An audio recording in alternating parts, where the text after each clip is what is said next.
All right, let's talk about something that hits close to home for so many of us. Why is rent just so ridiculously high?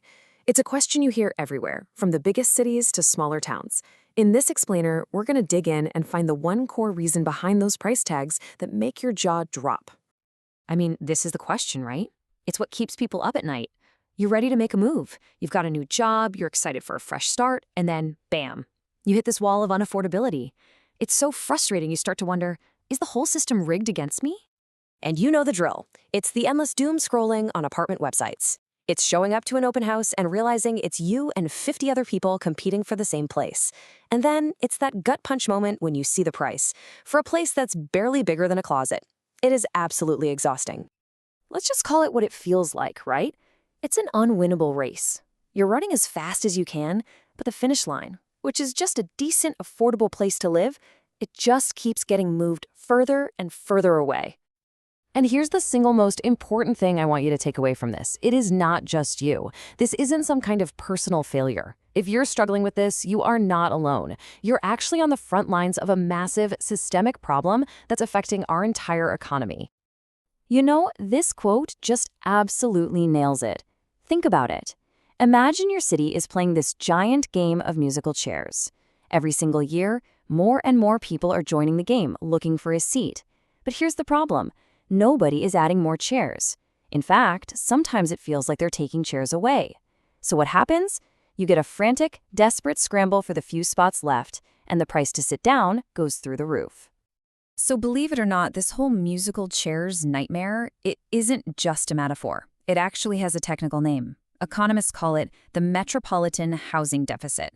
And giving this problem a name, well, that's the first real step to actually understanding it. At its core, it's a really simple but kind of brutal mismatch.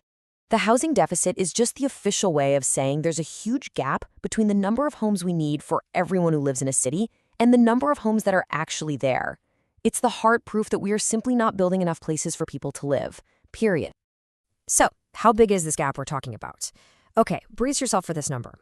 The latest estimates put the nationwide housing shortage at a staggering 5.5 million homes. Just let that sink in for a second. We are millions of homes short of where we need to be. This isn't some tiny little shortfall we can just ignore. It's a colossal deficit. And it's the invisible force behind this entire crisis.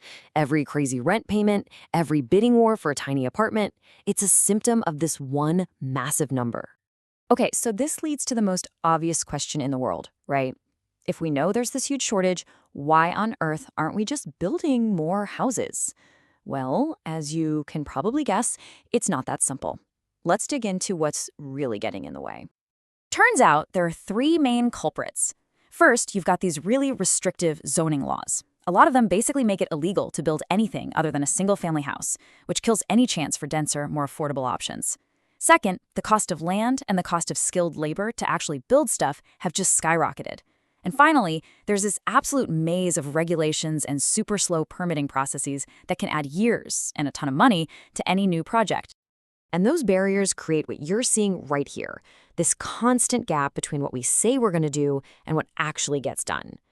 A city might have this ambitious goal, right? We're going to build 100,000 new homes this year.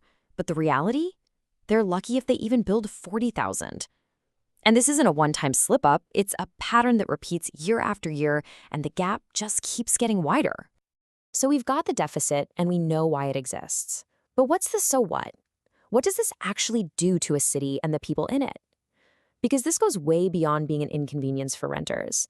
The consequences ripple out and touch literally every part of a community. I mean, just look at the direct hit to our wallets. Back in 1995, the average person spent about 22% of their income on rent. Fast forward to today, and that number is soaring past 35%. And in a lot of our big cities, it's way over 50%. That's a massive shift in the cost of just living. It leaves almost nothing left over for savings or emergencies or even just supporting local shops. And that financial strain kicks off this brutal domino effect. The first domino to fall is usually families who get priced out of the neighborhoods they grew up in. That knocks over the next one, our essential workers, teachers, firefighters, nurses. They can't afford to live anywhere near where they work, so they're stuck with these insane commutes. Then the local businesses start to suffer because who's going to work there? And the final domino? the entire city's economy just grinds to a halt.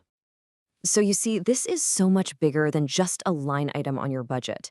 A housing crisis like this one fundamentally changes the character of a city. It decides who gets to live there, what kind of jobs are even possible, and what the future of that community is even going to look like. Okay, so after all of that, it's easy to feel a little hopeless. But it all leads to the big question: where do we possibly go from here? Acknowledging the problem is huge, but figuring out the blueprint for the future, that's the real challenge ahead of us. And really, that's what we've tried to do here. We've mapped out the shape of the problem. We went from that personal frustration of the apartment hunt all the way to the systemic reality of the housing deficit. And just understanding that shape, knowing it's about supply and zoning and costs, that's the most powerful tool we have to start building a way forward. And that leaves us right here with this fundamental question. We have the diagnosis. We see the symptoms all around us every single day. We've even pinpointed the root causes. So the question for our future is no longer what's wrong. It's what's it going to take to finally drop a new blueprint and start building the cities we actually need.